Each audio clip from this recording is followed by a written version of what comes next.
ce sera une vidéo tag. J'ai trouvé que ça faisait très longtemps qu'on n'avait pas parlé vous et moi et j'avais envie de faire un tag un petit peu différent. J'ai trouvé ce tag sur la chaîne de Mystique qui a bien voulu que je le reprenne. D'ailleurs si tu passes par là je te remercie d'avoir bien voulu que je reprenne ton concept. Donc, si vous voulez voir sa vidéo je vous le mettrai dans le petit i pour que vous puissiez aller voir ce qu'elle a répondu. Le tag est donc The Temptation Trial Summer Tag. C'est hyper dur à dire, je suis désolée pour cet accent horrible. Même si nous sommes au mois de septembre, nous sommes encore un petit peu en été et j'espère qu'il fait encore beau au moment où vous regardez cette vidéo. Le principe de ce tag est d'associer un manga à un concept et à un élément de l'été. J'ai donc 10 éléments de l'été que je vais associer à des mangas. Si vous voyez un petit carnet devant moi, c'est normal, j'ai noté tous les petits thèmes et on va pouvoir commencer. Le premier thème c'est boisson glacée et on doit dire un manga que l'on a trouvé rafraîchissant. Pour ce premier thème, je vais citer le manga Les Brigades Immunitaires. Je vous en ai fait une vidéo en juillet où je vous parlais du premier tome et je trouve que c'est un manga rafraîchissant. Il me fait penser au dessin animé Il était une fois la vie en version plus adulte et plus manga. C'est un manga que je trouve rafraîchissant, vraiment sympa à lire et qui change vraiment des autres mangas, donc je continuerai à lire. Le deuxième thème c'est Barba Papa et on doit donner un manga que l'on trouve moelleux et tout doux. Pour ce thème j'ai dû me creuser la tête pour trouver quel manga j'allais associer à celui-ci. J'ai pas vraiment de manga moelleux et tout doux mais j'en ai quand même trouvé un. C'est Le mari de mon frère. Je n'ai lu que le premier tome donc c'est pas très objectif comme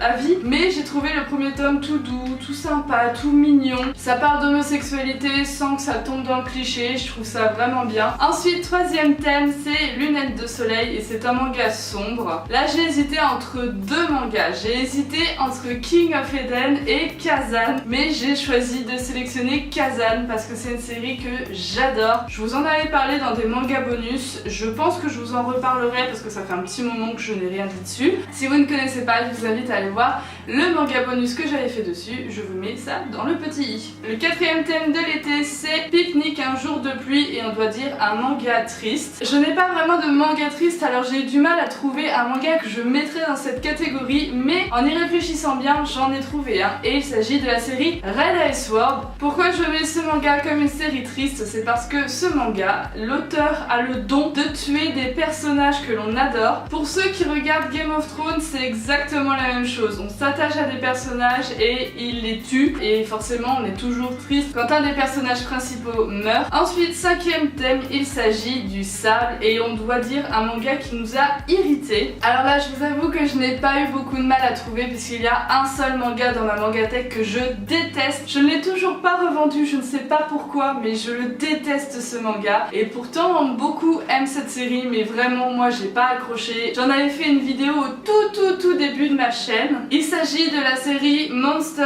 X Friends. C'est une série que je déteste. Le concept de cette série est assez simple. En fait, c'est un Pokémon version trash, gore, dégueulasse. Sauf que moi, ce qui m'a posé énormément de problèmes quand j'ai lu ce manga, c'est la violence gratuite faite sur des enfants. Et moi, j'ai beaucoup de mal avec la violence gratuite et pas du tout validée et totalement inutile et qui n'apporte rien à l'avancée du manga. Dans ce manga, il y a une scène, c'est absolument pas du spoil, où il y a une fille qui se fait découper en deux et on voit en gros sa cervelle qui pendouille et je trouvais ça inutile parce que ça faisait pas du tout avancer le manga et voilà, j'ai été très déçue et très irritée par ce manga. Ensuite, sixième thème, il s'agit de blockbuster et on va donner une adaptation de manga en film. Alors là, les gars, ma réponse va être totalement nulle, mais alors nulle. Ma réponse, ça va être Ghost in the Shell parce que l'actrice principale, je l'aime bien, je trouve qu'elle joue bien et que je sais qu'à la base c'est un manga, mais je n'ai lu ni le manga ni vu le film. Donc c'est une réponse à la con, je suis d'accord avec vous, mais j'avais pas d'autre réponse. J'ai vu Battle Royale mais j'ai pas lu le manga donc je peux pas vous dire si c'est une bonne adaptation ou pas. J'ai lu Death Note mais je n'ai pas vu le film donc je peux pas non plus vous dire si c'est une bonne adaptation et si je trouve que c'est un blockbuster. Voilà. 7ème thème, glace tombée par terre, et on doit donner un manga attendu mais qui nous a déçus. Là aussi c'est une série où je n'ai pas mis beaucoup de temps à la trouver, il s'agit de la série Red Ice Sword Zero. C'était une série que j'attendais énormément parce que c'était la préquelle de Red Ice Sword et que j'adore Red Ice Sword. Les 4 premiers tomes de Red Ice Sword Zero sont vraiment bien parce qu'ils restent dans l'ambiance de Red Ice Sword et ils développent vraiment le point de vue d'Akame, son enfance, etc.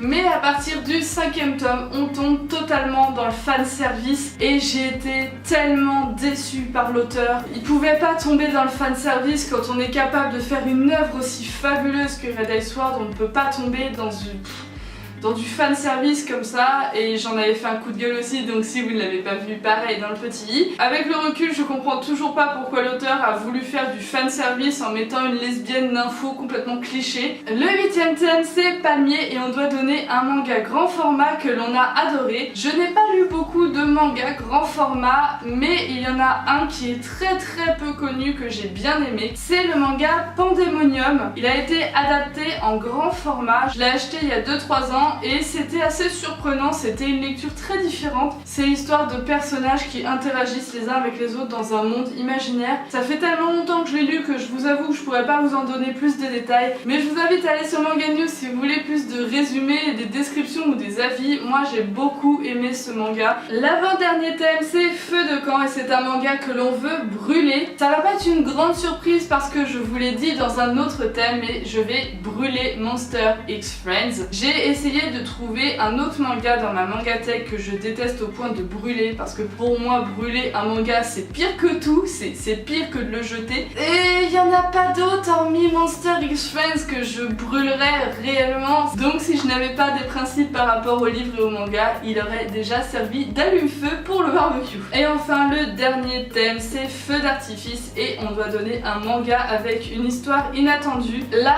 j'en ai cité 2, je vais essayer d'en choisir un. Le premier, c'est The Ancient Magus Bride, c'est ma nouvelle série favorite. Je m'attendais à bien aimer, mais pas à ce point. Je pensais vraiment pas adorer à ce point et être accro à cette série. Et le deuxième que j'avais cité dans cette catégorie, c'est L'Atelier des Sorciers. Là aussi c'est une histoire hyper surprenante. J'adore ce manga, j'adore les dessins, j'adore le concept. Ça sort de l'ordinaire alors qu'ils auraient complètement pu tomber dans les clichés. Si on voulait vraiment les départager, je dirais que L'Atelier des Sorciers est un petit peu plus inattendu que The Ancient Magus Bride. Je vous la conseille énormément, c'est une série qui est très différente. Et voilà, j'ai maintenant développé les 10 thèmes pour vous parler des mangas que j'ai aimés, que j'ai détestés, auxquels je m'attendais à mieux, etc.